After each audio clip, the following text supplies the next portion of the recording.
A artéria carótida interna segue superiormente a partir de sua origem na bifurcação carotídea dentro de um revestimento facial conhecido como bainha carotídea e entra no neurocrânio pela base do crânio através do canal carotídeo. É uma artéria extremamente importante para a circulação cerebral. Anatomicamente, essa artéria pode ser dividida em segmentos. Uma forma de descrever ou classificar os segmentos da artéria carótida interna foi descrita em 1996 por Boutilliers e colaboradores e ficou conhecida como segmentos de Boutilliers.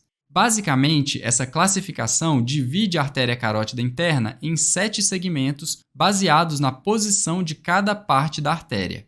Esses segmentos são o cervical, o petroso, o lácerum, o cavernoso, o clinoideo, o oftálmico e o comunicante ou terminal. Como muitas outras grandes artérias, a artéria carótida interna dá origem a vários ramos, que podem ser classificados de acordo com os seus segmentos de origem. A primeira coisa que precisamos lembrar é que os segmentos ímpares, com exceção do segmento C7, não possuem ramos. Já os segmentos pares possuem ramos, porém eles são pequenos e inconstantes nos segmentos C2 e C4.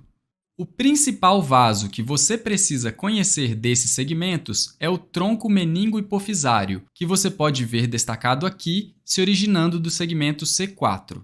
Esse é um vaso de calibre relativamente pequeno, mas é bem consistente na sua presença, então vale a pena darmos um pouco mais de atenção a ele. O tronco meningo-hipofisário irriga duas estruturas principais. A primeira é a meninge, que ele irriga através de vários ramos meníngeos. E a segunda é a hipófise, através da artéria hipofisária inferior. Vamos continuar agora no segmento C6, ou segmento oftálmico, e ver um dos ramos mais proeminentes da artéria carótida interna, que é a artéria oftálmica. Esse vaso se origina após a artéria carótida interna deixar o seio cavernoso anteromedialmente ao processo clinoide anterior. Ele segue anteriormente através do canal óptico, sendo acompanhado pelo nervo óptico e entra na órbita. A artéria oftálmica dá origem a numerosos ramos que são divididos nos grupos orbital e ocular. Hoje, nós não vamos ver todos os ramos da artéria oftálmica individualmente, mas eu quero chamar sua atenção para 2 de seus ramos, sendo o primeiro a artéria supraorbital.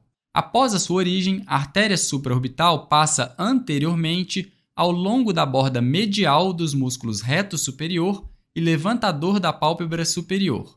A artéria continua seu trajeto e passa pela incisura supraorbital para irrigar os músculos e a pele da fronte.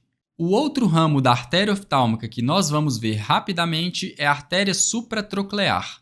A artéria supratroclear é um dos ramos terminais da artéria oftálmica e segue mais medialmente dentro da órbita. Ela deixa a órbita pela incisura supraorbital e sobe para irrigar a fronte e o couro cabeludo, e, por isso, ela também pode ser chamada de artéria frontal.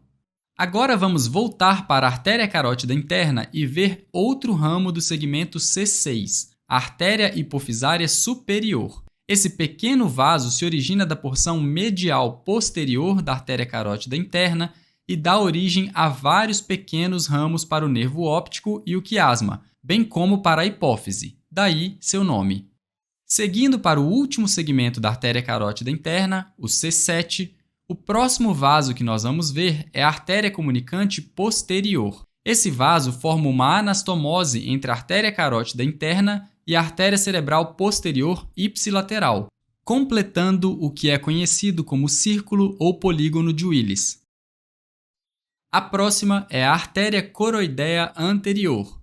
Ela se origina da superfície posterior do segmento C7 da artéria carótida interna e dá origem a ramos para as estruturas profundas do encéfalo, como os núcleos da base, o tálamo, o trato óptico, o hipocampo, o corpo amigdaloide e o plexo corióide do ventrículo lateral.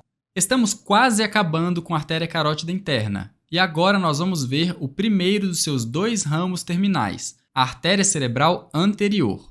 Essa artéria bilateral está situada na base do cérebro e irriga o aspecto medial do hemisfério cerebral até o lobo parietal. E, finalmente, nós temos a artéria cerebral média, que se origina da última parte da artéria carótida interna e é o maior de seus dois ramos terminais.